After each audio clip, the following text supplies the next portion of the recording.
Bonjour, bienvenue dans cette vidéo qui va vous expliquer comment gérer les personnes qui sont sous l'emprise de la colère, qui sont énervées, qui ont envie de tout casser parce qu'il y a quelque chose qui ne se déroule pas comme prévu dans leur journée, il y a des activités qui foirent, il y a des contraintes, de nouvelles contraintes qui sont arrivées, il y a des imprévus, il y a des personnes qui ne s'entendent pas entre eux, il y a des conflits. Donc comment faire, vous, en tant que responsable d'équipe, ou en tout cas en tant que personne, en tant qu'observateur, pour gérer des personnes qui sont sous l'emprise d'émotions fortes telles que la colère. Alors, je sais pas, mais moi, ce qui m'énerve, ce qui me tape sur le système, ce qui me donne envie de tout fracasser quand je suis énervé, c'est des personnes qui viennent et qui me disent « Mais calme-toi, mais ça sert à rien de t'énerver, détends-toi ». Pourquoi ça m'énerve? Même si ces personnes veulent bien faire, même si ces personnes veulent finalement essayer de me calmer, pourquoi ça m'énerve? Pourquoi ce genre de phrase m'énerve? Alors je pense que vous aussi ça vous énerve, mais pourquoi ça m'énerve? Parce que ça me force de faire quelque chose, ou ces gens me poussent, m'incitent à faire quelque chose que mon corps refuse. J'ai des émotions en moi, et puis ces gens viennent calmes, tranquilles, peinards. Non mais fais pas ci, fais pas ça. Non, ça m'énerve. Et donc c'est quelque chose qu'il faut éviter de faire. Il faut absolument éviter dans une première étape d'essayer de contenir les gens d'une certaine manière. Parce que les gens aiment être libres, ils aiment faire ce qui leur plaît finalement. Donc une personne qui arrive quand ils sont en plus sous l'émotion négative, sous la colère, sous l'énervement, eh ben, ça va être quelque chose qui va les contraindre à quelque chose qu'ils n'ont pas envie de faire. Et puis ça, c'est quelque chose qu'il faut absolument éviter. Et ça, on glisse gentiment sur notre processus en 5 points. Donc, je vais vous donner un processus en 5 points pour réussir à influencer les personnes, pour réussir à modifier l'état de certaines personnes qui sont sous l'émotion. Alors, le premier point, c'est de les observer. C'est de les observer, de les comprendre et surtout de ne pas les couper dans leur élan. Donc il faut que ces gens sortent leur émotion, il faut que ces gens s'expriment parce que l'émotion sert à ça. Ils ont quelque chose en eux, ils ont envie de l'exprimer, il faut absolument que cette émotion sorte et qu'ils n'ont pas besoin d'un jugement, il faut pas que vous les jugez, c'est pas bien, c'est bien, c'est pas bien, c'est pas bien. Non, il faut juste, ok, je vois que tu es énervé, moi je pense que franchement dans ta situation je ferais la même chose, avec les informations ou avec ce qui vient d'arriver, je ferais la même chose, donc je te comprends totalement. Voilà, point numéro 1. Le point numéro 2, il va falloir confronter les personnes, les confronter à leur comportement et les faire réfléchir si leur comportement leur est utile pour trouver la solution à leurs problèmes. Donc concrètement, c'est quoi? C'est que si une personne est énervée parce que, je sais pas, disons que c'est un travailleur, il a oublié une boîte à outils au dépôt et puis il est allé travailler sur un chantier qui est à 3 heures du dépôt ou 2 heures du dépôt et donc c'est une boîte à outils, ça coûte cher. S'il retourne au dépôt, ses chefs vont voir qu'il est retourné au dépôt. Donc comment faire? Alors là, il y a de fortes chances qu'il s'énerve contre lui. Si vous êtes là et que vous voyez, il est en train de s'insulter, il est en train d'insulter, je sais pas, le magasinier qui aurait dû lui donner la caisse à outils ou qu'il est en train de s'énerver contre lui souvent, en tout cas dans cette situation ce sera contre lui, et bien là vous allez pouvoir lui faire confronter son comportement par rapport à l'utilité finalement en lui posant des questions de ce style. Voilà, Julien, est-ce que le fait de t'insulter va te permettre de régler la situation? Et en général, le résultat attendu, la réponse attendue est non. Et plus l'émotion, la colère est élevée et plus les questions seront nombreuses. Est-ce que Julien, en te critiquant, ta boîte à outils va revenir? Non. Est-ce que ta boîte à outils va réussir à se téléporter parce que tu es en train d'insulter le magasinier à distance? Non. Donc vraiment faire en sorte que la personne comprenne que son comportement est totalement inadéquat par rapport à la solution ou par rapport à l'objectif visé.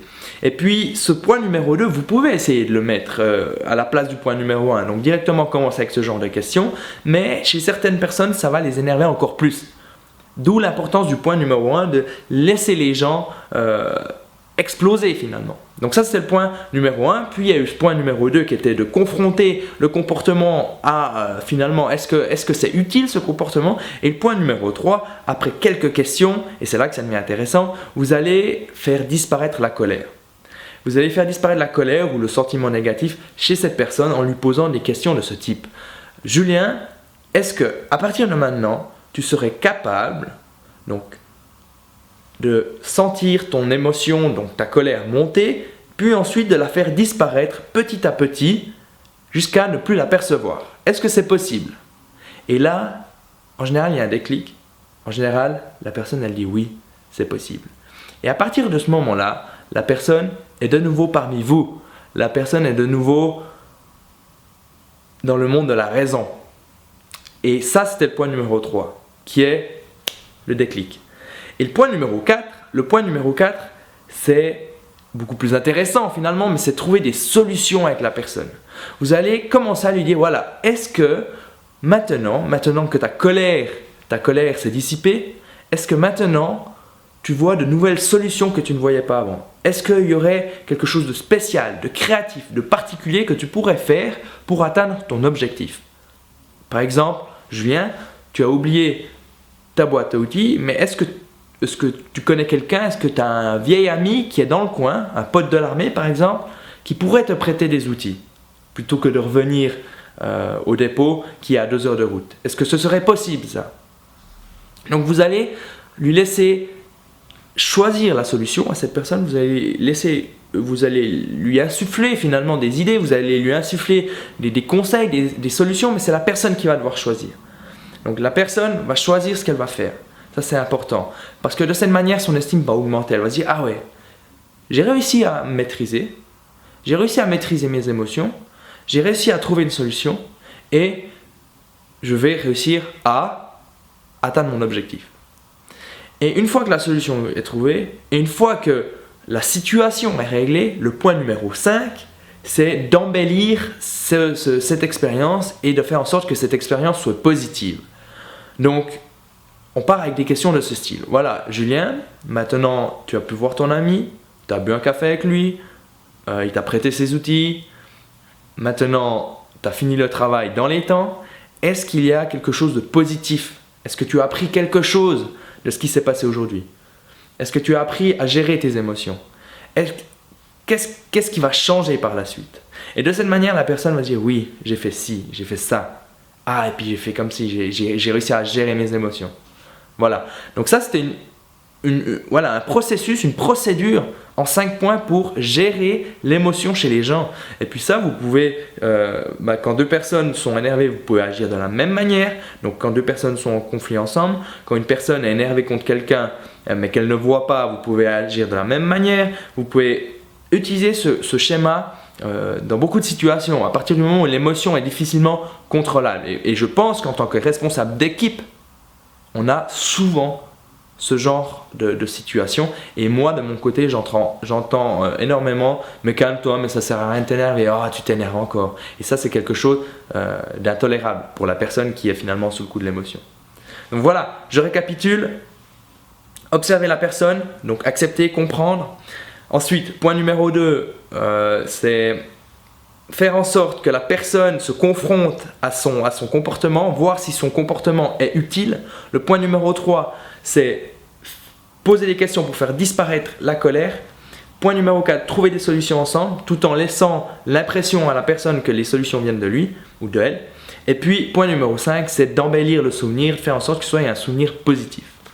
Puis pour terminer, dans le point numéro 1 qui est d'observer la personne, si vous êtes dans une équipe, si vous avez plusieurs personnes qui s'énervent ou qu'il y a une situation qui devient incontrôlable, en tant que leader, une excellente manière de reprendre le contrôle, c'est de faire un pas en arrière, faire cool les gars, ça va bien aller, on réfléchit, on arrête de se précipiter dans l'action et puis on va recommencer tous ensemble dans un petit moment. Voilà, cool. Et donc vous voyez, il y a vraiment quelque chose qui change, autant dans l'intonation, cool les gars, cool. Le langage non verbal qui est beaucoup plus vers le bas, détendu. Et ça, c'est quelque chose de très important et très précieux pour un leader et un responsable d'équipe parce que vous allez insuffler une certaine autorité, une certaine prestance au sein de vos équipes. Voilà. J'ai tout dit, si vous avez des questions, commentez, n'hésitez pas, ça me fait plaisir. Et puis partagez, et puis voilà. Ciao, ciao!